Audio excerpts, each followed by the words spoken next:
দেবভূমি ভারতে যুগে যুগে অবতার রূপে জন্মেছেন স্বয়ং ঈশ্বর। এমনই এক দিব্য জীবন যার সাথে কথোপকথনে সেই সাক্ষাৎকার তুলে এনেছিলেন শ্রী মহেন্দ্রনাথ গুপ্ত।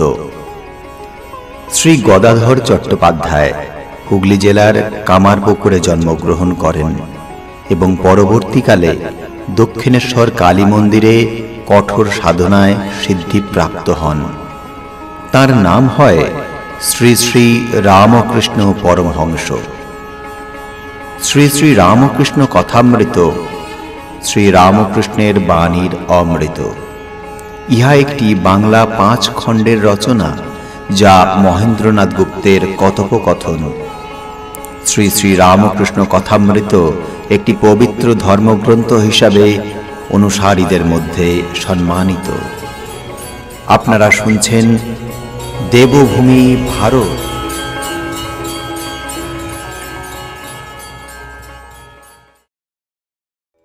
অনেকক্ষণ পরে ঠাকুর শ্রী রামকৃষ্ণ প্রকৃতিস্থ হইলেন। শ্রী রামকৃষ্ণ মাস্টারকে বলিলেন, কি একটা হয় আবেশে, এখন লজ্জা হচ্ছে, যেন ভূতে পায় আমি আর আমি থাকি না গো। এই অবস্থার পর গণনা হয় না, গুনতে গেলে 1, 7, 8 এইরকম গণনা হয়। নরেন্দ্র বলিলেন, সব এক কিনা? শ্রী রামকৃষ্ণ বলিলেন, না, 1, 2 পার। মহিমাচরণ বলিলেন, আজ্ঞা হাঁ, দ্বৈত্বাদ্বৈত বিবর্জিতম, দ্বৈতাদ্বৈত বিবর্জিতম। শ্রী রামকৃষ্ণ বলিলেন, হিসাব পচে যায়, পাণ্ডিত্যের দ্বারা তাকে পাওয়া যায় না গো। তিনি শাস্ত্র, বেদ, পুরাণ, তন্ত্রের পার। হাতে একখানা বই যদি দেখি, জ্ঞানী হলেও তাকে রাজর্ষি বলে কই, ব্রহ্মর্ষির কোনো চিহ্ন থাকে না। শাস্ত্রের কি ব্যবহার জানো? একজন চিঠি লিখেছিল 500 সন্দেশ ও একখানা কাপড় পাঠাইবে। যে চিঠি পেলে সে চিঠি পড়ে 500 সন্দেশ ও একখানা কাপড় এই কথা মনে রেখে চিঠিখানা ফেলে দিল। আর চিঠির কি প্রয়োজন? বিজয় বলিলেন, সন্দেশ পাঠানো হয়েছে বোঝা গেছে। শ্রী রামকৃষ্ণ বলিলেন, মানুষ দেহ ধারণ করে ঈশ্বর অবতীর্ণ হন। তিনি সর্বস্থানে সর্বভূতে আছেন বটে, কিন্তু অবতার না হলে জীবের আকাঙ্ক্ষা পুরে না গো, জীবের আকাঙ্ক্ষা পুরে না, প্রয়োজনও মেটে না। কিরকম জানো? গরুর যেখানটা ছোবে, গরুকে ছোঁয়াই হয় বটে।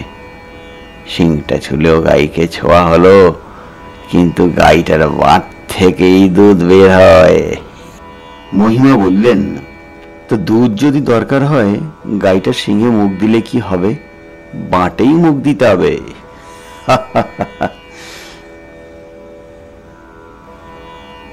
বিজয় বলিলেন, কিন্তু বাছুর প্রথম প্রথম এদিক ওদিক ঢুঁ মারে।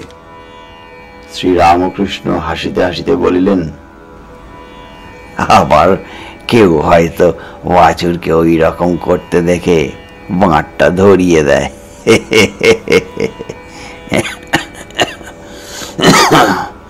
জয় মা, জয় মা।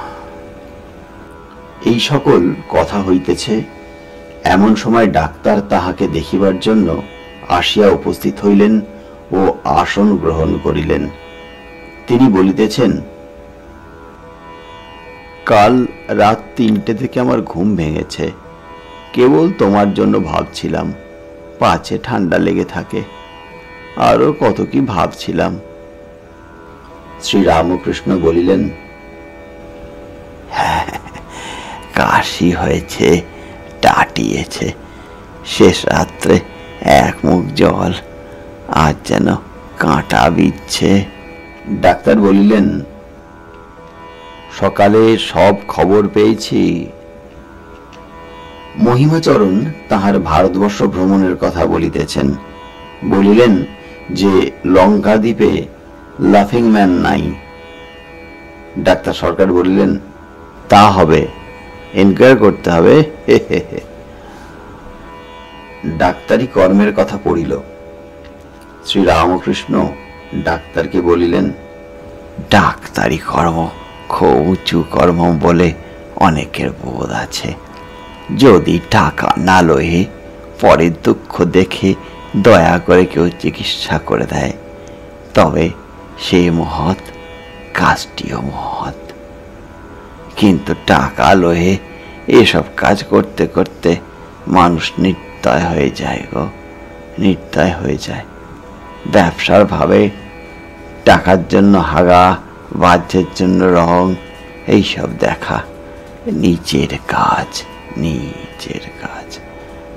ডাক্তার বলিলেন, তা যদি শুধু করে তাহলে খারাপ কাজ বটে, তোমার কাছে বলা গৌরব করা। শ্রীরামকৃষ্ণ বলিলেন, হ্যাঁ, ডাক্তারি কাজে নিঃস্বার্থভাবে যদি পরের উপকার হয় তাহলে খুব ভালো। তা যে কর্মই লোকে করুক না কেন, সংসারে ব্যক্তির মাঝে মাঝে সাধু সঙ্গ বড় দরকার গো, সাধু সঙ্গ বড় দরকার। ঈশ্বরে ভক্তি থাকলে লোকের সাধু সঙ্গ আপনি হয়ে যায়। আমি উপমা দিই, গাঁজাখোরের সঙ্গে থাকে, অন্য লোক দেখলে মাথা নিচু করে চলে যায় বা লুকিয়ে পড়ে, কিন্তু আর একজন গাঁজাখোর দেখলে মহা আনন্দ, হয়তো কোলাকুলি করে, আবার শকুনির সঙ্গে থাকে। ডাক্তার বলিলেন, আবার কাকের ভয়ে শকুনি পালায়। আমি বলি, যদি শুধু মানুষ কেন, সব জীবেরই সেবা করা উচিত। আমি প্রায়ই চড়ুই পাখিকে ময়দা দিই, ছোট ছোট ময়দার গুলি করে ছুঁড়ে ফেলি, আর ঝাঁকে ঝাঁকে চড়ুই পাখি এসে যায়। শ্রীরামকৃষ্ণ বলিলেন, বাহ, এটা খুব কথা। জীবকে খাওয়ানো সাধুর কাজ। সাধু পিঁপড়েদের চিনি দেয় গো, সাধু পিঁপড়েদের চিনি দেয়। ডাক্তার বলিলেন, আজ আর গান হবে না? শ্রীরামকৃষ্ণ নরেন্দ্রকে বলিলেন, একটু গান কর না। নরেন্দ্র গাহিতেছেন, তানপুরার সঙ্গে গান হইতে লাগিল।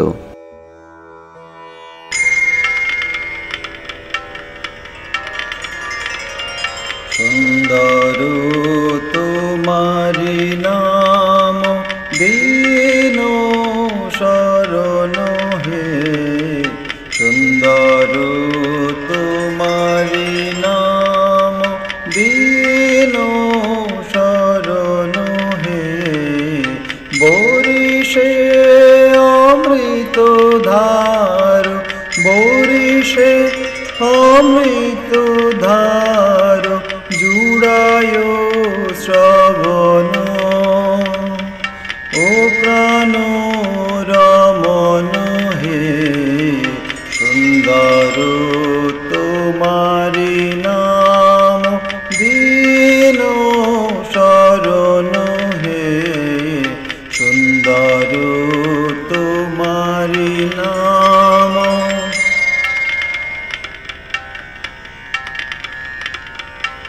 এক তব নাম ধন অমৃত ভবন হে, এক তব নাম ধন অমৃত ভবন হে,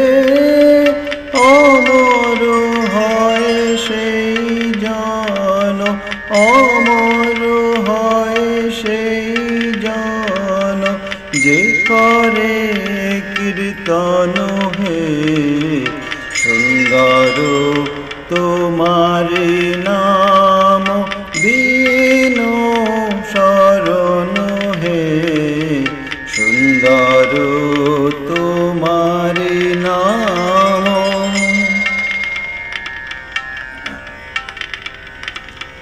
গভীর বিষাদ রাশি নিমেষে বিনাশে গভীর বিষাদ রাশি নিমেষে বিনাশে যখনই তব নাম শুদ্ধা যখনই তব নাম শুদ্ধা শ্রবণে পরশে গভীর বিষাদ রাশি নিমেষে বিনাশে যখনই তব নাম শুদ্ধা শ্রবণে পরশে হৃদয় মধুময়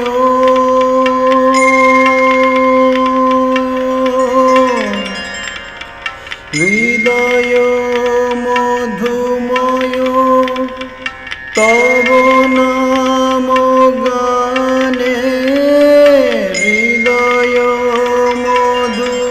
মধুময় তব নাম গানে হয় হে হৃদয়নাথ হয় হে হৃদয়নাথ চিদানন্দ ঘন হে সুন্দর তোমারি নাম দীন শরণ হে সুন্দর তোমারি নাম দীন শরণ হে বরিষে অমৃত ধারা বরিষে অমৃত ধারা জুড়ায় শ্রবণ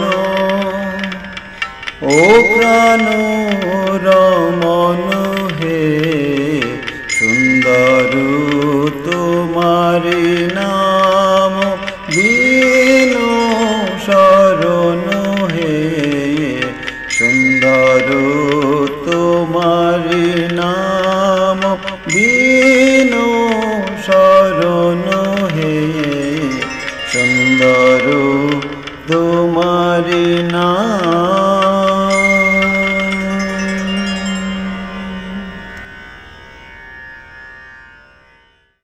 নরেন্দ্র আবার গাইলেন।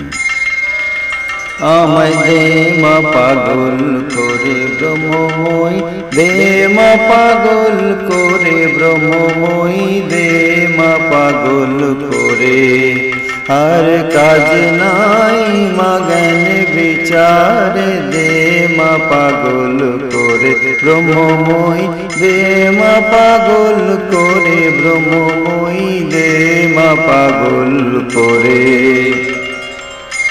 তোমার প্রেমের সুধা পানে করো মাতোয়ারা তোমার প্রেমের সুরা পানে করো মাতোয়ারা ও মা ভক্ত চিত্ত হরা ও মা ভক্ত চিত্ত হরা ডুবাও প্রেম সাগর দে মা পাগল করে ব্রহ্মময়ী দে মা পাগল করে ব্রহ্মময়ী দে মা পাগল করে আর কাজ নাই মা জ্ঞান বিচার দে মা পাগল করে ব্রহ্মময়ী দে মা পাগল করে ব্রহ্মময়ী দে মা পাগল করে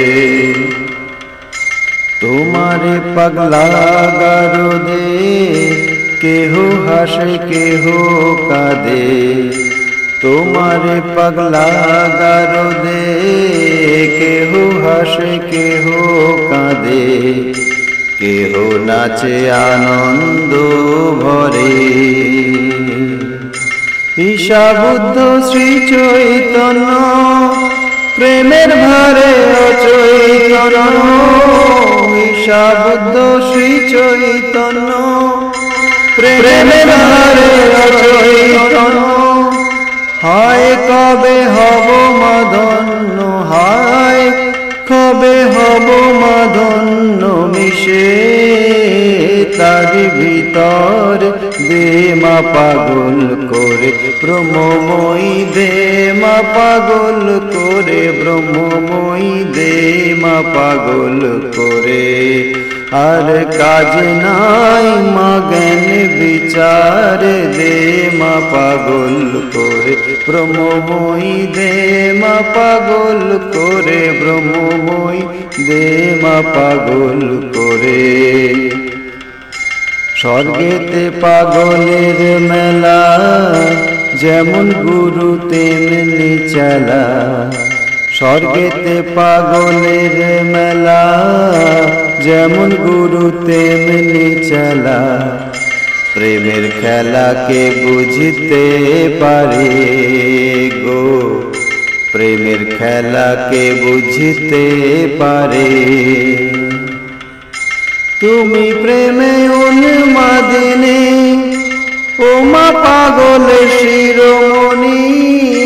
তুমি প্রেমে উন্মাদিনী, পাগলের শিরোমণি। প্রেম ধনে করো মাধনী, প্রেম ধনে করো মাধনী। কাঙাল প্রেম দাসের, দে মা পাগল করে ব্রহ্মময়ী, দে মা পাগল করে ব্রহ্মময়ী, দে মা পাগল করে।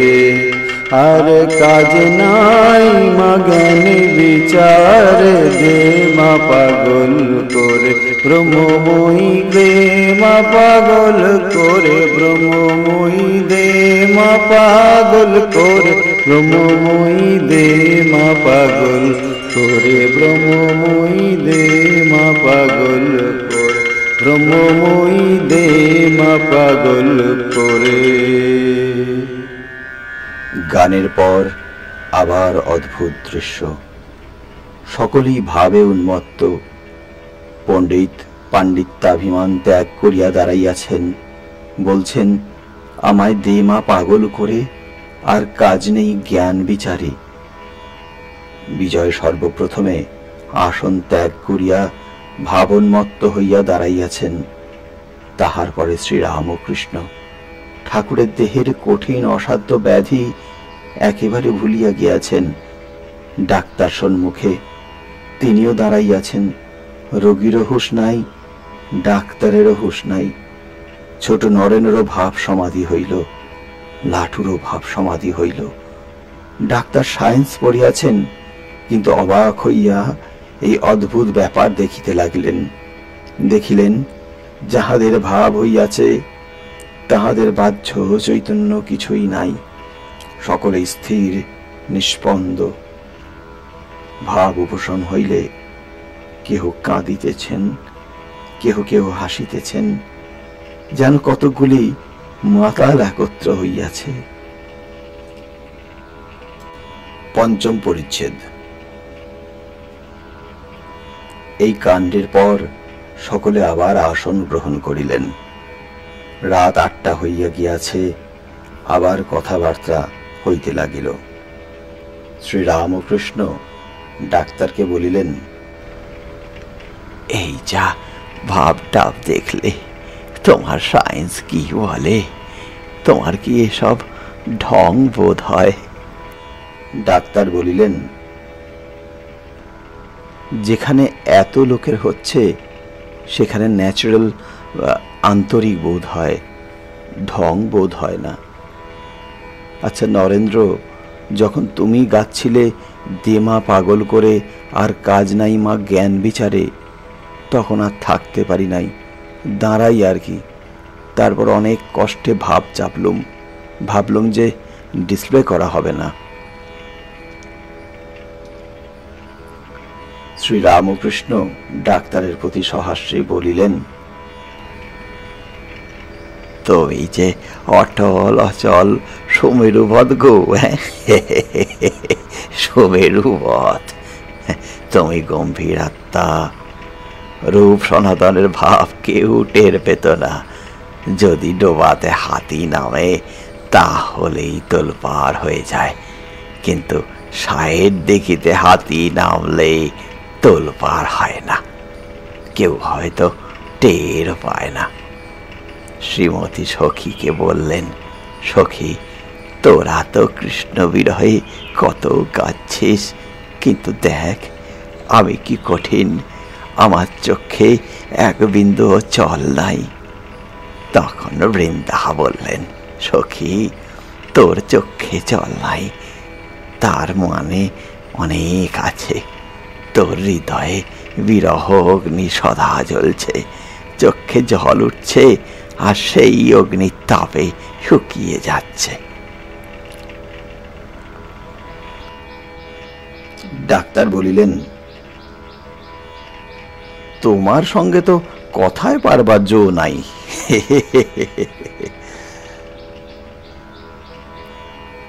ক্রমে অন্য কথা পড়িল। শ্রীরামকৃষ্ণ নিজের প্রথম ভাব অবস্থা বর্ণনা করিতেছিলেন, আর কাম ক্রোধাদি কিরূপে বশ করিতে হয়। ডাক্তার বলিলেন, তুমি ভাবে পড়েছিলে আর একজন দুষ্ট লোক তোমায় বুট জুতার গোঁজা মেরেছিল, সেসব কথা শুনেছি। শ্রীরামকৃষ্ণ বলিলেন, মাস্টারের কাছে শুনেছ? সে কালীঘাটের চন্দ্র হালদার সেজ বাবুর কাছে প্রায় আসত। আমি ঈশ্বরের আবেশে মাটিতে অন্ধকারে পড়ে আছি। চন্দ্র হালদার ভাবত আমি ঢং করে ওই রকম হয়ে থাকি, বাবুর প্রিয় পাত্র হব বলে। সে অন্ধকারে এসে বুট জুতোর গোঁজা দিতে লাগলো। গায়ে দাগ হয়েছিল গো। সবাই বললে সেজ বাবুকে বলে দাও। আমি বারণ করলুম। ডাক্তার বলিলেন, এও ঈশ্বরের খেলা, ওতে লোক শিখবে ক্রোধ কি রকম করে বশীভূত করতে হয়, ক্ষমা কাকে বলে লোক শিখবে। ইতিমধ্যে ঠাকুর শ্রীরামকৃষ্ণের সম্মুখে বিজয়ের সঙ্গে ভক্তদের অনেক কথাবার্তা হইতেছে। বিজয় বলিলেন, কে একজন আমার সঙ্গে সদা সর্বদা থাকেন, আমি দূরে থাকলেও তিনি জানিয়ে দেন কোথায় কি হচ্ছে। নরেন্দ্র বলিলেন, গার্জিয়ান অ্যাঞ্জেলের মতো।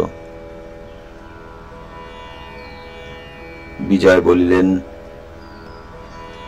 ঢাকায় একে মানে পরমহংসদেবকে দেখেছি গা ছুঁয়ে। শ্রীরামকৃষ্ণ হাসিতে হাসিতে বলিলেন, সে তবে আর একজন, আর একজন। নরেন্দ্র বলিলেন, আমিও একে নিজে অনেকবার দেখেছি। বিজয়, তাই বা কি করে বলবো, আপনার কথা বিশ্বাস করি না। সপ্তদশ অধ্যায়, প্রথম পরিচ্ছেদ। পরদিন আশ্বিনের কৃষ্ণা তৃতীয়া তিথি, সোমবার, 11ই কার্তিক, 26শে অক্টোবর 1885। শ্রী শ্রী পরমহংসদেব কলিকাতায় ওই শ্যামপুকুরের বাটিতে চিকিৎসার্থ রহিয়াছেন। ডাক্তার সরকার চিকিৎসা করিতেছেন। প্রায় প্রত্যহ আসেন। আজ তাহার নিকট পীড়ার সংবাদ লইয়া লোক সর্বদা যাতায়াত করে। শরৎকাল, কয়েকদিন হইল শারদীয়া দুর্গাপূজা হইয়া গিয়াছে।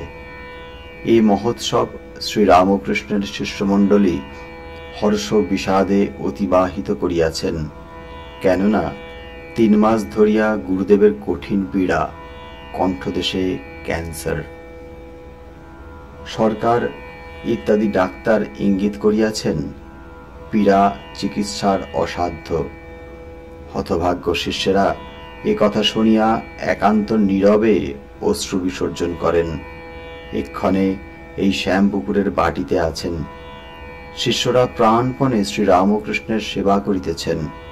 নরেন্দ্র আদি কৌমার বৈরাগ্যযুক্ত শিষ্যগণ এই মহতে সেবা উপলক্ষে কামিনী কাঞ্চন ত্যাগ প্রদর্শী সোপান আরোহণ করিতে সবে শিখিতেছেন।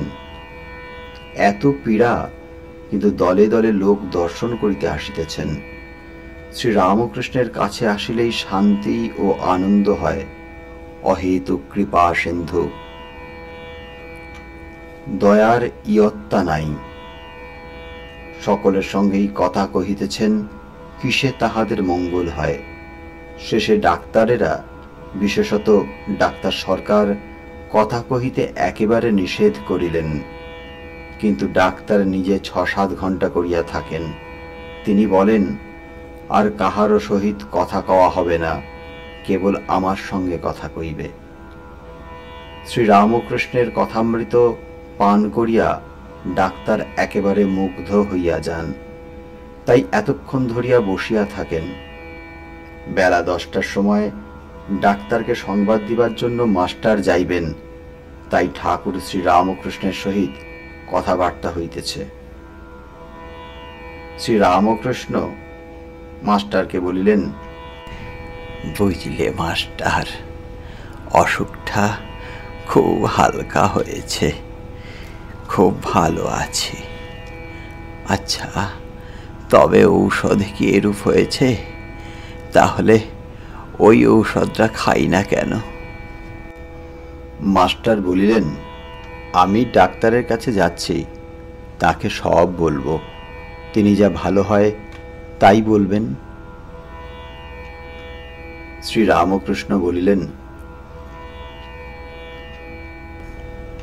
দেখো, পূর্ণ 2-3 দিন আসে নাই, বড় মন কেমন করছে গা। মাস্টার বলিলেন, কালীবাবু, তুমি যাও না পূর্ণকে ডাকতে। কালীবাবু বলিলেন, এই যাব। শ্রীরামকৃষ্ণ মাস্টারকে বলিলেন, তা মাস্টার, এই ডাক্তারের ছেলেটি বেশ, একবার আসতে বলো। মাস্টার ডাক্তারের বাড়ি উপস্থিত হইয়া দেখিলেন ডাক্তার 2-1 জন বন্ধু সঙ্গে বসিয়া আছেন। ডাক্তার মাস্টারের প্রতি বলিলেন, এই 1 মিনিট হলো তোমার কথা করছিলাম, 10টায় আসবে বললে 1.5 ঘন্টা বসে ভাবলাম কেমন আছেন, কি হলো। ওহে ওহে বন্ধু, সেই গানটা গাও তো। বন্ধু গাইতেছেন, করতার নাম গান, করতার নাম গান, যতদিন দেহে রহে প্রাণ, করতার নাম গান। যার মহিমা জ্বলন্ত জ্যোতি জগৎ করে আলো, আহা জগৎ করে আলো। স্রোত বহে প্রেম পীযুষ বারি, সকল জীব সুখকারী। করতার নাম গান, করতার নাম গান, যতদিন দেহে রহে প্রাণ, করতার নাম গান। করুণা সরিয়ে তনু হয় পুলকিত, বাক্যে বলিতে কি পারি, আহা বাক্যে বলিতে কি পারি। যার প্রসাদে এক মুহূর্তে সকল অপসারি, হে করো তার নাম গান, করো তার নাম গান। যতদিন দেহে রহে প্রাণ, করো তার নাম গান। উঁচে নিচে দেশ দেশান্তে, জল গর্ভে কি আকাশে, আহা জল গর্ভে কি আকাশে।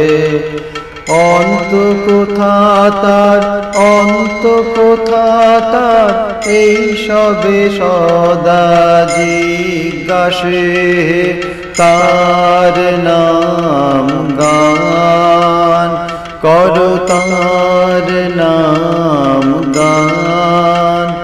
যতদিন দেহে রহে প্রাণ, যতদিন দেহে রহে প্রাণ, করো তার নাম গান, করো তার নাম গান। চেতন নিকেতন পরশুরতন, সেই নয়ন অনিমেষ, আহা সেই নয়ন অনিমেষ। নিরঞ্জন সেই যার দর্শনে, নাহি রহে দুঃখ লেশ, হে করো তার নাম গান, করো তার নাম গান। যতদিন দেহে রহে প্রাণ, করো তার নাম গান, করো তার নাম গান, করো তার নাম গান। যতদিন দেহে রহে প্রাণ, করো তার নাম গান। ডাক্তার মাস্টারকে কহিলেন, গানটি খুব ভালো নয়? ওইখানটি কেমন? অন্ত কোথা তার, অন্ত কোথা তার, এই সবে সদা জিজ্ঞাসে। মাস্টার বলিলেন, হ্যাঁ, ওখানটি বড় চমৎকার, খুব অনন্তের ভাব। ডাক্তার সস্নেহে বলিলেন, অনেক বেলা হয়েছে, তুমি খেয়েছো তো?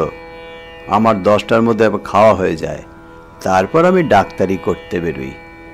না খেয়ে বেরুলে অসুখ করে। ওহে, একদিন তোমাদের খাওয়াবো মনে করেছি। মাস্টার বললেন, তা বেশ তো মহাশয়। ডাক্তার আবার বলিলেন, আচ্ছা, এখানে না সেখানে, তোমরা যা বলো। মাস্টার বলিলেন, মহাশয়, এইখানেই হোক আর সেইখানেই হোক, সকলে আহ্লাদ করে খাবো। এইবার মা কালীর কথা হইতেছে। ডাক্তার বলিলেন, কালী তো একজন সাঁওতাল মাগী। মাস্টার উচ্চ হাস্য করিয়া উঠিলেন এবং বলিলেন, ও কথা কোথায় আছে? ডাক্তার বলিলেন, শুনেছি এই রকম। মাস্টার পুনর্বার হাস্য করিয়া উঠিলেন। পূর্বদিন শ্রীযুক্ত বিজয়কৃষ্ণ ও অন্যান্য ভক্তের ভাব সমাধি হইয়াছিল। ডাক্তারও উপস্থিত ছিলেন। সেই কথা হইতেছে। ডাক্তার বলিলেন, ভাব তো দেখলুম, বেশি ভাব কি ভালো? মাস্টার বলিলেন, আগে পরমহংসদেব বলেন, ঈশ্বর চিন্তা করে যে ভাব হয় তা বেশি হলে কোনো ক্ষতি হয় না। তিনি বলেন যে মনির জ্যোতিতে আলো হয় আর শরীর স্নিগ্ধ হয়, কিন্তু গা পুড়ে যায় না। এ কথা শুনিয়া ডাক্তার বলিলেন, মনির জ্যোতি ও যে রিফ্লেক্টেড লাইট। মাস্টার বললেন, তিনি আরো বলেন, অমৃত সাগরে ডুবলে মানুষ মরে যায় না। ঈশ্বর অমৃতের সরোবর, তাতে ডুবলে মানুষের অনিষ্ট হয় না, বরং মানুষ অমর হয়, অবশ্য যদি ঈশ্বরে বিশ্বাস থাকে। ডাক্তার বললেন, হ্যাঁ তা বটে। ডাক্তার গাড়িতে উঠিলেন। দু চারিটি রোগী দেখিয়া পরমহংসদেবকে দেখিতে যাইবেন। পথে আবার মাস্টারের সঙ্গে কথা হইতে লাগিল। চক্রবর্তীর অহংকার ডাক্তার এই কথা তুলিলেন। মাস্টার বলিলেন, পরমহংসদেবের কাছে তার আসা যাওয়া আছে। অহংকার যদি থাকে কিছুদিনের মধ্যে আর থাকবে না। তার কাছে বসলে জীবের অহংকার পলায়ন করে, অহংকার চূর্ণ হয়। ওখানে অহংকার নাই কি না? তাই নিরহংকারের নিকট আসলে অহংকার পালিয়ে যায়। দেখুন, বিদ্যাসাগর মহাশয় অত বড় লোক, কত বিনয় আর নম্রতা দেখিয়েছেন। পরমহংসদেব তাকে দেখতে গিয়েছিলেন বাদুর বাগানের বাড়িতে। যখন বিদায় লন, রাত তখন 9টা। বিদ্যাসাগর লাইব্রেরি ঘর থেকে বরাবর সঙ্গে সঙ্গে নিজে একবার বাতি ধরে এসে গাড়িতে তুলে দিলেন, আর বিদায়ের সময় হাত জোর করে রহিলেন। ডাক্তার বলিলেন, আচ্ছা, এর বিষয়ে বিদ্যাসাগর মহাশয়ের কি মত? মাস্টার বলিলেন, সেদিন খুব ভক্তি করেছিলেন, তবে কথা কয়ে দেখেছি বৈষ্ণবেরা যাকে ভাবটা বলে সেসব বড় ভালোবাসেন না, আপনার মতো। ডাক্তার বলিলেন, হাত জোর করা, পায়ে মাথা দেবা আমি ওসব ভালোবাসি না। মাথাও যা, পাও তা। তবে যার পা অন্য জ্ঞান আছে সে করুক। মাস্টার বলিলেন, আপনি ভাবটা ভালোবাসেন না? পরমহংসদেব আপনাকে গম্ভীরাত্মা মাঝে মাঝে বলেন, বোধহয় মনে আছে। তিনি কাল আপনাকে বলেছিলেন যে ডোবাতে হাতি নামলে জল তোলপাড় হয়, কিন্তু সায়ের দিঘি বড়, তাতে হাতি নামলে জল নড়ে না। গম্ভীরাত্মার ভিতর ভাবহস্তি নামলে তার কিছু করতে পারে না। তিনি বলেন, আপনি গম্ভীরাত্মা। ডাক্তার বলিলেন, I don't deserve the compliment. ভাব আর কি, ফিলিংস, ভক্তি আর অন্যান্য ফিলিংস বেশি হলে কেউ চাপতে পারে, কেউ পারে না। মাস্টার বলিলেন, এক্সপ্লানেশন কেউ দিতে পারে এরকম করে, কেউ পারে না। কিন্তু মহাশয়, ভাবভক্তি জিনিসটা অপূর্ব সামগ্রী। স্টেবিং অন ডারউইনিজম আপনার লাইব্রেরিতে দেখলাম। স্টেবিং বলেন, হিউম্যান মাইন্ড যার দ্বারাই হোক, ইভলিউশন দ্বারাই হোক, বা ঈশ্বর আলাদা বসে সৃষ্টি করুন, ইকুয়ালি ওয়ান্ডারফুল। তিনি একটি বেশ উপমা দিয়েছেন, theory of light, whether you know the undulatory theory of light or not, light in either case is equally wonderful. Doctor বলিলেন, হ্যাঁ, আর দেখেছ স্টেবিং ডারউইনিজম মানে আবার গডও মানে। আবার পরমহংসদেবের কথা পড়িল। ডাক্তার বলিলেন, এনেই পরমহংসদেব দেখছি কালীর উপাসক।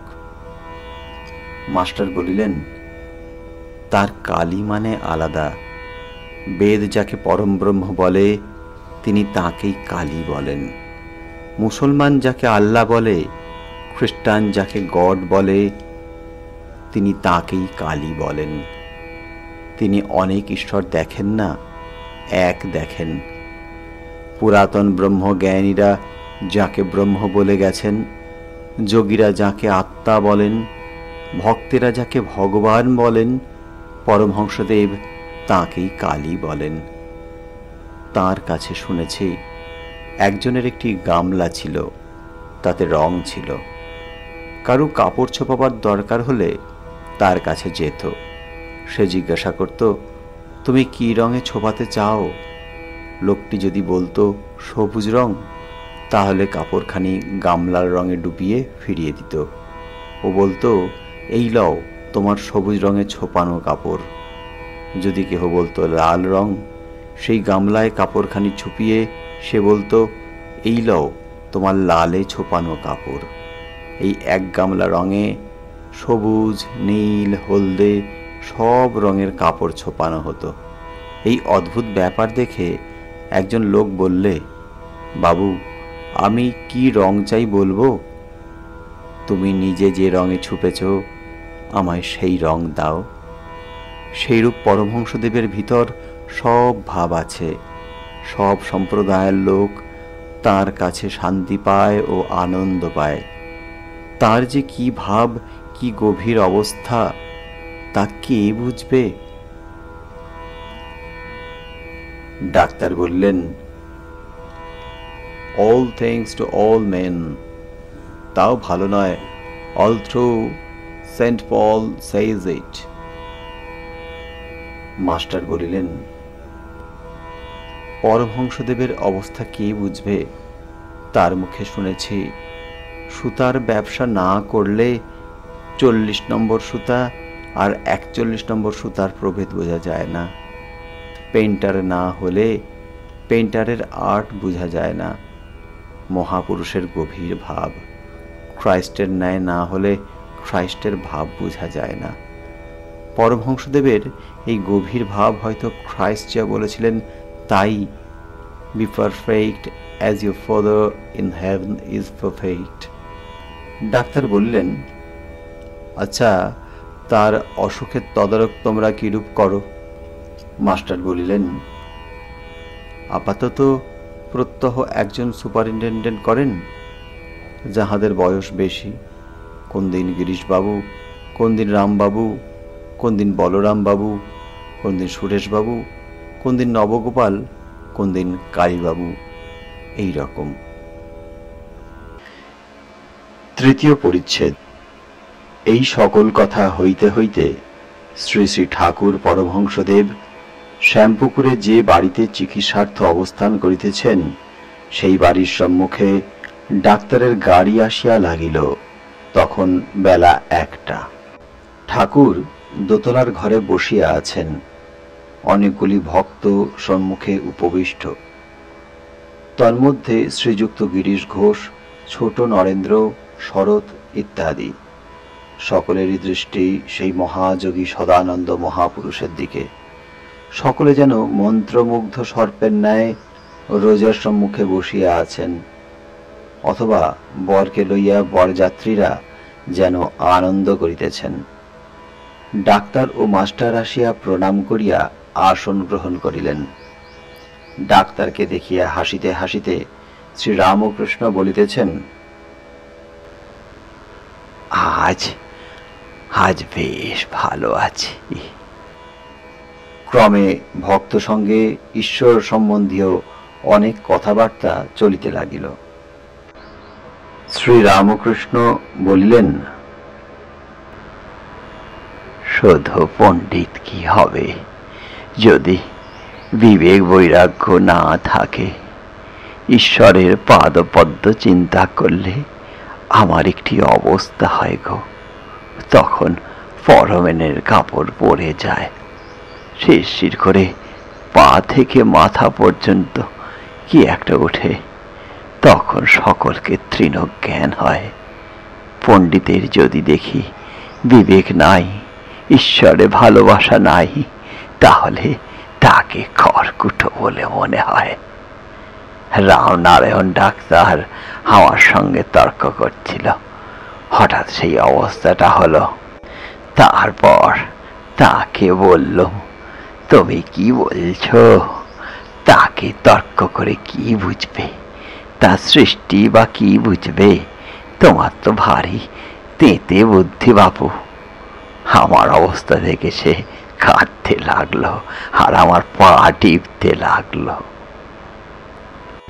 ডাক্তার বলিলেন, রামনারায়ণ ডাক্তার হিন্দু কিনা, আবার ফুলচন্দন লয় সত্য হিন্দু কিনা?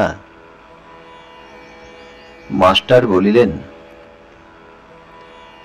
ডাক্তার বলেছিলেন আমি 7 ঘন্টায় নাই। ইহা শুনিয়া শ্রীরামকৃষ্ণ ডাক্তারকে বলিলেন, বঙ্কিম তোমাদের একজন পণ্ডিত। বঙ্কিমের সঙ্গে দেখা হয়েছিল। আমি জিজ্ঞাসা করলাম, মানুষের কর্তব্য কি বলো দেখি? তা বলে আহার, নিদ্রা আর মৈথুন। এই সকল কথাবার্তা শুনে আমার ঘৃণা হলো। বললুম যে, তোমার এ কি কথা? তুমি তো বড় ছ্যাঁচড়া, যা সব রাত দিন চিন্তা করছো, কাজে করছো, তাই আবার মুখ দিয়ে বেরুচ্ছে। মূলো খেলেই মূলোর ঢেকুর উঠে। তারপর অনেক ঈশ্বরীয় কথা হলো, ঘরে সংকীর্তন হলো, আমি আবার নাচলুম। তখন বলে, মহাশয় আমাদের ওখানে একবার যাবেন? আমি বললুম, সে ঈশ্বরের ইচ্ছা। তখন বলে, আমাদের সেখানেও ভক্ত আছে, দেখবেন। আমি হাসতে হাসতে বললুম, কি রকম ভক্ত আছে গো? গোপাল গোপাল যারা বলেছিল সেই রকম ভক্ত নাকি?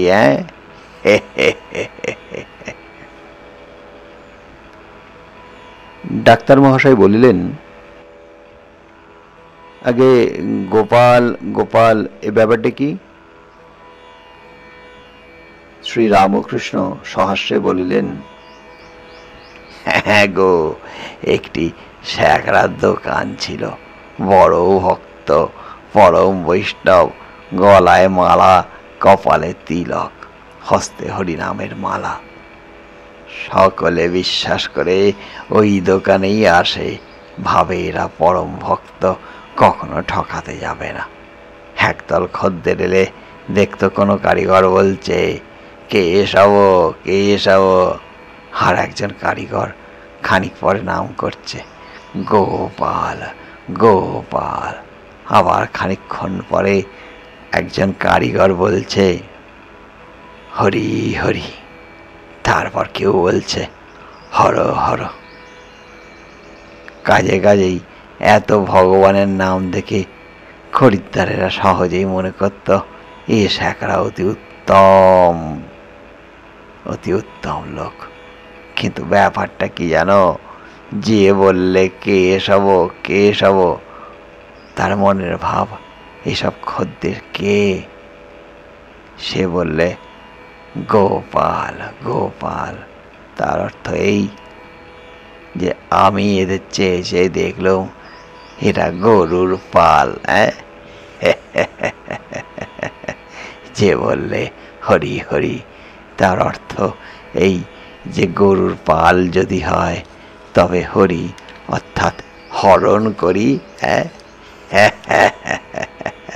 সে বললে হর হর, তার মানে এই তবে হরণ করো, এরা তো গরুর পাল। সেজবাবুর সঙ্গে আর এক জায়গায় গিয়েছিলাম। অনেক পণ্ডিত আমার সঙ্গে বিচার করতে এসেছিল। আমি তো মুখ্য লোক, তারা আমার সেই অবস্থা দেখলে আর আমার সঙ্গে কথাবার্তা হলে বললে, মহাশয়, আগেই যা পড়েছি তোমার সঙ্গে কথা কয়ে সেসব পড়া বিদ্যা সব সব হো হো করে হয়ে গেল। এখনো বুঝেছি তাঁর কৃপা হলে জ্ঞানের অভাব থাকে না গো, জ্ঞানের অভাব থাকে না। মূর্খ বিদ্বান হয়, বোবার কথা ফুটে। তাই বলছি, বই পড়লেই পণ্ডিত হয় না। হ্যাঁ, তার কৃপা হলে জ্ঞানের কি আর অভাব আছে? জ্ঞানের অভাব নাই। দেখো না, আমিও তো মুখ্য, কিছুই জানি না, তবে এসব কথা বলে কে? আবার এই জ্ঞানের জগৎ অক্ষয় ভাণ্ডার, এই জ্ঞানের ভাণ্ডার অক্ষয়। ও দেশে ধান মাপে রামে রাম রামে রাম এ বলতে বলতে একজন মাপে, আর যাই ফুরিয়ে আসে আর একজন রাস ঠেলে দেয়। তার কর্মই ওই ফুরলেই রাস ঠেলে। আমিও যা যা কথা কয়ে যাই, ফুরিয়ে আসে হয় মা আমার অমনি তার অক্ষয় জ্ঞান ভাণ্ডারে রাস ঠেলে দেন। মা আমার অমনি তার অক্ষয় জ্ঞান ভাণ্ডারের রাস ঠেলে দেন। ছেলেবেলায় তার আবির্ভাব হয়েছিল, বুঝলে? 11 বছরের সময় মাঠের উপর কি দেখলুম, সবাই বলে বেহুশ হয়ে গিয়েছিল, কোনো সার ছিল না। সেই দিন থেকে আর একরকম হয়ে গেলুম। নিজের ভিতর আর একজনকে দেখতে লাগলুম। যখন ঠাকুর পূজা করতে গেতুম, হাতটা অনেক সময় ঠাকুরের দিকে না গিয়ে নিচের মাথার উপর আসত, আর ফুল মাথায় দিতুম। যে ছোকরা আমার কাছে থাকতো সে আমার কাছে আসতো না, বলতো, তোমার মুখে কি এক জ্যোতি দেখছি, তোমার বেশি কাছে যেতে ভয় হয় গো, তোমার বেশি কাছে যেতে ভয় হয়।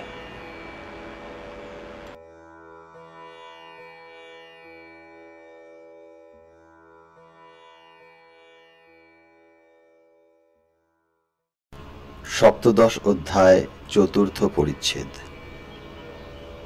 শ্রী রামকৃষ্ণ বলিলেন, আমি তো মূর্খ, আমি কিছু জানি না। আপনারা শুনছেন বলে কে শ্রীমকথিত আমি বলি শ্রী রামকৃষ্ণ কথামৃত। আমি যন্ত্র, প্রতিদিন তুমি আমাদের এই চ্যানেলে আমি সম্প্রচারিত হচ্ছে তুমি ঘর শ্রী শ্রী রামকৃষ্ণ আমি কথামৃতের তুমি রথি অধ্যায় যেমন ছড়াও তেমনি করি। আমাদের চ্যানেল থেকে শ্রী শ্রী রামকৃষ্ণ কথামৃত শোনার জন্য এই চ্যানেলটিকে লাইক এবং সাবস্ক্রাইব করে রাখুন এবং বেল আইকনে ক্লিক দিয়ে রাখুন, যাতে প্রতিদিন তার সময় মতন এটি আপনি। আমি তো কেবল যন্ত্র মাত্র। শ্রীমতী যখন সহস্রধারা কলসি লয়ে যাচ্ছিলেন, জল একটুকুও পড়ে নাই। সকলে তাঁর প্রশংসা করতে লাগলো, এমন সতী হবে না। তখন শ্রীমতী বললেন, তোমরা আমার জয় কেন দাও বলো? কৃষ্ণের জয়, কৃষ্ণের জয়। আমি তো দাসী মাত্র। ওই অবস্থায় ভাবে বিজয়ের বুকে পা দিল। এদিকে তো বিজয়কে এত ভক্তি করি, সেই বিজয়ের গায়ে পা দিলুম। তার কি বলো দেখি? ডাক্তার বলিলেন, তারপর সাবধান হওয়া উচিত। শ্রী রামকৃষ্ণ হাত জোর করে বললেন, আমি কি করব? সেই অবস্থাটা এলে বেহুশ হয়ে যাই গো, বেহুশ হয়ে যাই। কি করি কিছুই জানতে পারি না। ডাক্তার বলিলেন, সাবধান হওয়া উচিত, হাত জোর করলে কি হবে? শ্রী রামকৃষ্ণ বলিলেন, তখন কি আমি কিছু করতে পারি? তবে তুমি আমার অবস্থা কি মনে করো? যদি ঢং মনে করো, তাহলে তোমার সায়েন্স ফায়েন্স সব ছাই পড়েছ। ডাক্তার বললেন, মহাশয়, যদি ঢং মনে করি তাহলে কি এত আসি? এই দেখো, সব কাজ ফেলে এখানে আসি, কত রোগীর বাড়ি যেতে পারি না, এখানে সে 6-7 ঘন্টা করে থাকি। শ্রীরামকৃষ্ণ বলিলেন, সেজবাবুকে বলেছিলাম, তুমি মনে করো না তুমি একটা বড় মানুষ, আমায় মানছ বলে আমি কৃতার্থ হয়ে গেলুম। তা তুমি মানো আর নাই মানো, তবে একটা কথা আছে, মানুষ কি করবে তিনি মানাবেন। ঈশ্বরীয় শক্তির কাছে মানুষ খড়কুটো গো, মানুষ খড়কুটা। ডাক্তার বলিলেন, তুমি কি মনে করছো অমুক মার তোমায় মেনেছে বলে আমি তোমায় মানব? তবে তোমার সম্মান করি বটে, তোমায় রিগার্ড করি, মানুষকে যেমন রিগার্ড করে। শ্রীরামকৃষ্ণ বলিলেন, আমি কি মানতে বলছি গা? গিরিশ ঘোষ বলিলেন, উনি কি আপনাকে মানতে বলেছেন? ডাক্তার শ্রীরামকৃষ্ণের প্রতি বলিলেন, তুমি বলছো ঈশ্বরের ইচ্ছে? শ্রীরামকৃষ্ণ বলিলেন, তবে আর কি বলছি, ঈশ্বরীয় শক্তির কাছে মানুষ কি করবে? অর্জুন কুরুক্ষেত্রে যুদ্ধে বললেন, আমি যুদ্ধ করতে পারবো না, জ্ঞাতিবধ করা আমার কর্ম নয়। শ্রীকৃষ্ণ বললেন, অর্জুন, তোমায় যুদ্ধ করতেই হবে, তোমার স্বভাবে করাবে। শ্রীকৃষ্ণ সব দেখিয়ে দিলেন, এই সব লোক মরে রয়েছে। শিখরা ঠাকুর বাড়িতে এসেছিল, তাদের মতে অসত্য গাছে যে পাতা নড়ছে সেও ঈশ্বরের ইচ্ছায়, তার ইচ্ছা বই একটি পাতাও নড়বার জো নাই। ডাক্তার বলিলেন, যদি সব ঈশ্বরের ইচ্ছা, তবে তুমি বকো কেন? লোকেদের জ্ঞান দেবার জন্য অত কথা কও কেন? শ্রীরামকৃষ্ণ বলিলেন, তিনি বলাচ্ছেন তাই বলি, আমি যন্ত্র, তিনি যন্ত্রী, আমি যন্ত্র। ডাক্তার বলিলেন, যন্ত্র তো বলছো, হয় তাই বলো, নয় চুপ করে থাকো, সবই ঈশ্বর। গিরিশ বলিলেন, মশাই যা মনে করুন, কিন্তু তিনি করান তাই করি। A single step against the Almighty will, তার ইচ্ছার প্রতিকূলে এক পা কেউ যেতে পারে? ডাক্তার বলিলেন, ফ্রি উইল তিনিই দিয়েছেন তো, আমি মনে করলে ঈশ্বর চিন্তা করতে পারি, আবার না করতে নাও পারি। গিরিশ বলিলেন, আপনার ঈশ্বর চিন্তা বা অন্য কোনো সৎ কাজ ভালো লাগে বলে করেন, আপনি করেন না, সেই ভালো লাগাটা করায়। ডাক্তার বলিলেন, কেন? আমি কর্তব্য কর্ম বলে করি। গিরিশ বলিলেন, সেও কর্তব্য কর্ম করতে ভালো লাগে বলে। ডাক্তার বলিলেন, মনে করো একটি ছেলে পুড়ে যাচ্ছে, তাকে বাঁচাতে যাওয়া কর্তব্য বোধ।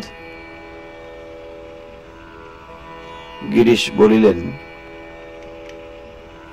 ছেলেটিকে বাঁচাতে আনন্দ হয় তাই আগুনের ভিতর যান, আনন্দ আপনাকে নিয়ে যায়। চাটের লোভে এই গুলি খাওয়া, বুঝলেন, চাটের লোভে গুলি খাওয়া।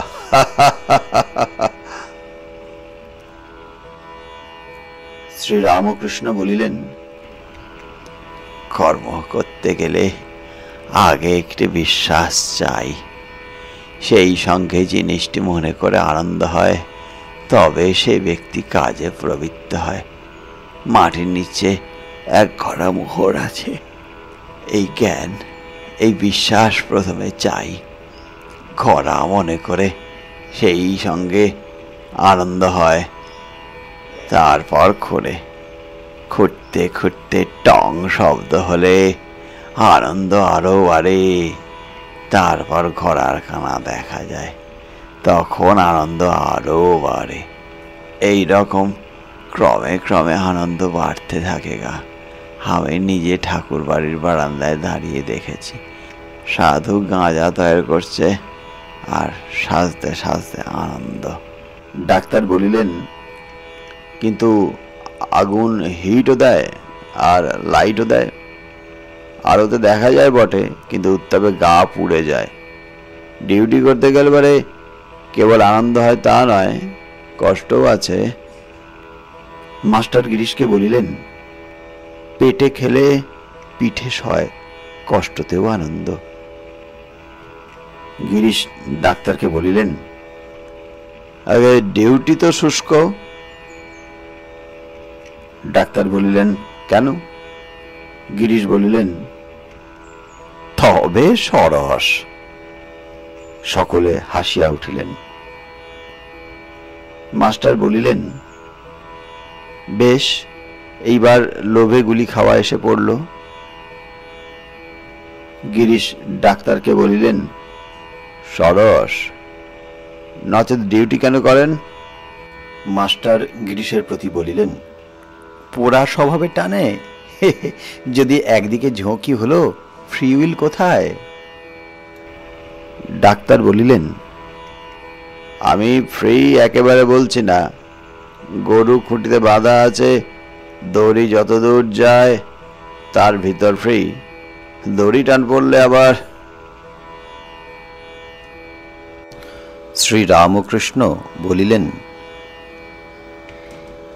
এই উপমা যদু মল্লিকে বলেছিল গা, এ কি ইংরাজিতে আছে? তা দেখো ডাক্তার, ঈশ্বর সব করছেন। তিনি যন্ত্রী, আমি যন্ত্র। এ বিশ্বাস যদি কারো হয়, সে তো জীবনমুক্ত গো, সে তো জীবনমুক্ত। তোমার কর্ম তুমি করো, লোকে বলে করি আমি। কি রকম জানো? বেদান্তের একটি উপমা আছে। একটা হাঁড়িতে ভাত চড়িয়েছ, আলু বেগুন সব ভাতে দিয়েছ। খানিক পরে আলু বেগুন চাল লাফাতে থাকে, যেন অভিমান করছে, আমি নড়ছি, আমি লাফাচ্ছি।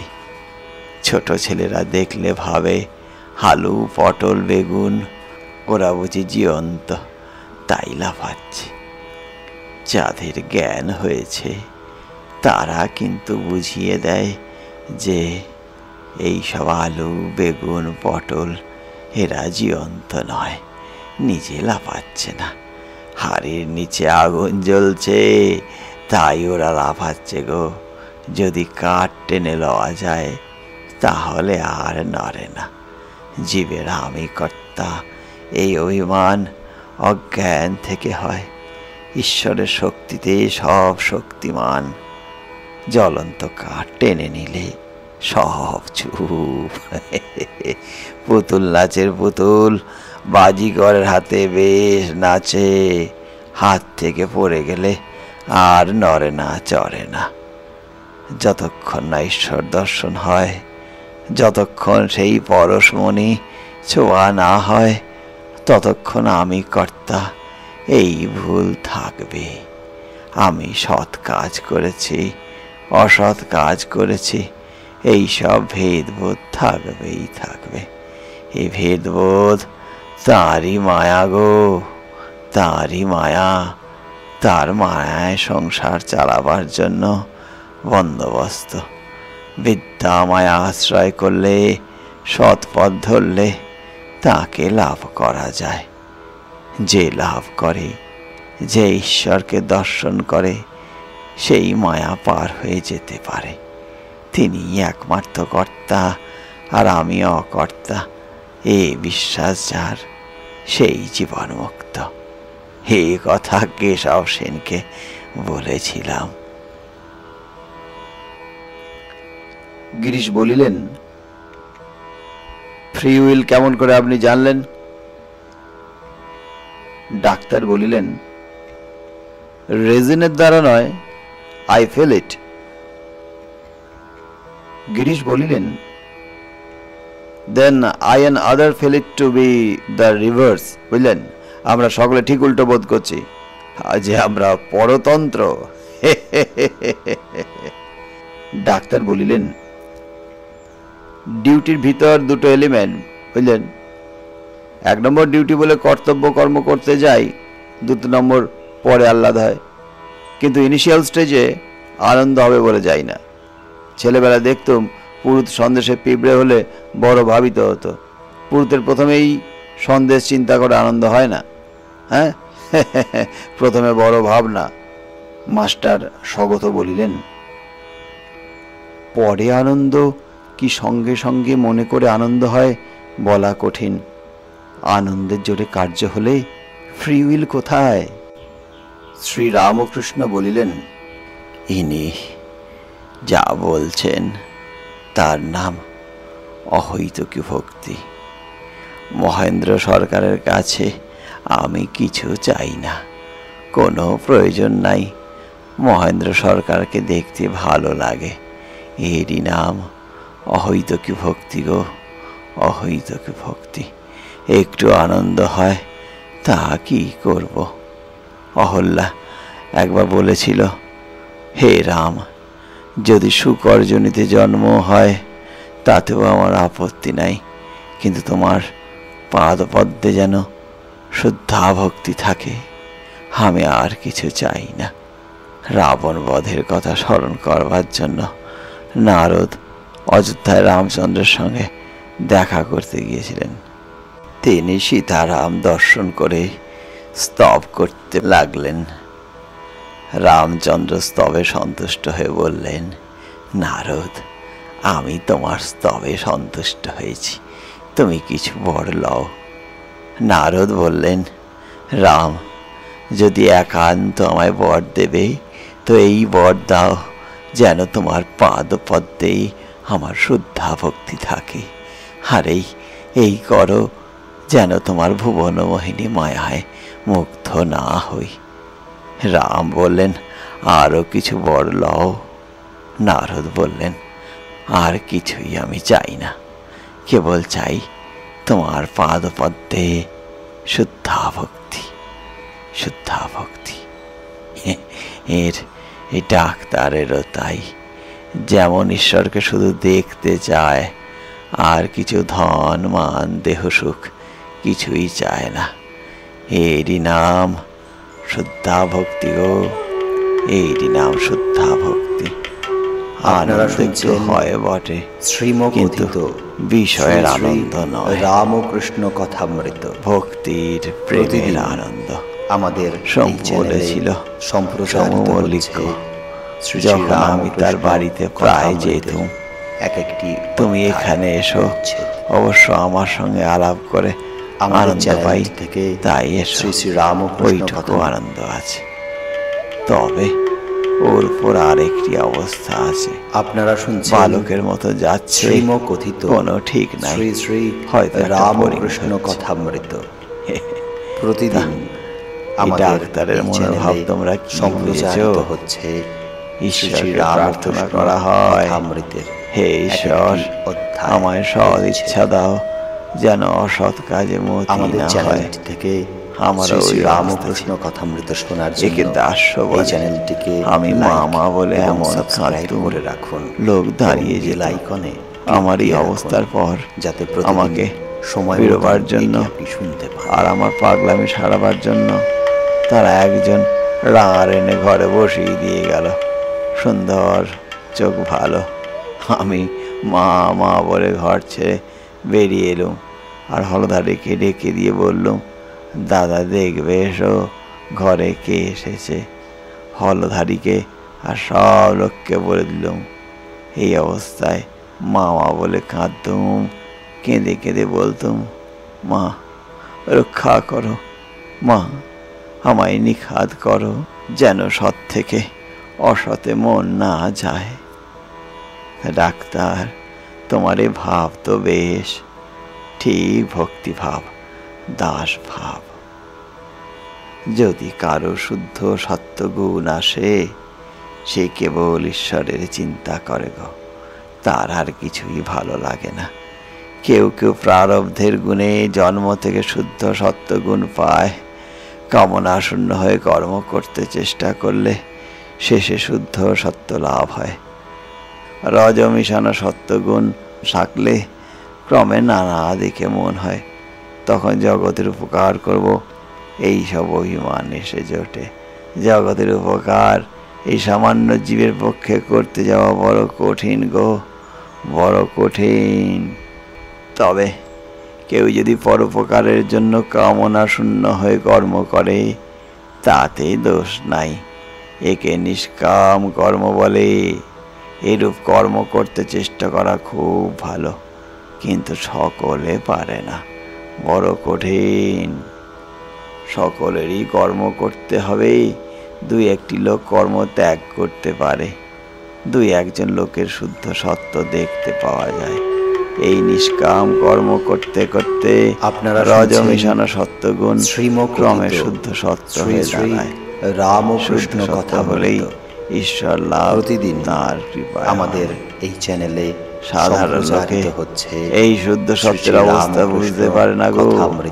সাধারণ লোকে শুদ্ধ সত্যের অবস্থা বুঝতে পারে না। হে মামায় বলেছিল আমাদের চ্যানেলটি থেকে কেমন ভট্টাচার্য মহাশয়, জগতে মান লাভ করা মানুষ জীবনের উদ্দেশ্য কেমন করে রাখুন এবং বেল আইকনে ক্লিক দিয়ে রাখুন, যাতে প্রতিদিন সময় মতন এটি আপনি শুনতে পান।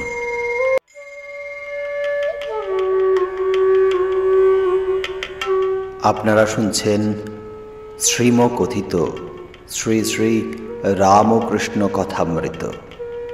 প্রতিদিন আমাদের এই চ্যানেলে সম্প্রচারিত হচ্ছে শ্রী শ্রী রামকৃষ্ণ কথামৃতের এক একটি অধ্যায় পরিচ্ছেদ। আমাদের চ্যানেলটি থেকে শ্রী শ্রী রামকৃষ্ণ কথামৃত শোনার জন্য এই চ্যানেলটিকে লাইক এবং সাবস্ক্রাইব করে রাখুন এবং বেল আইকনে ক্লিক দিয়ে রাখুন, যাতে প্রতিদিন সময় মতন এটি আপনি শুনতে পান।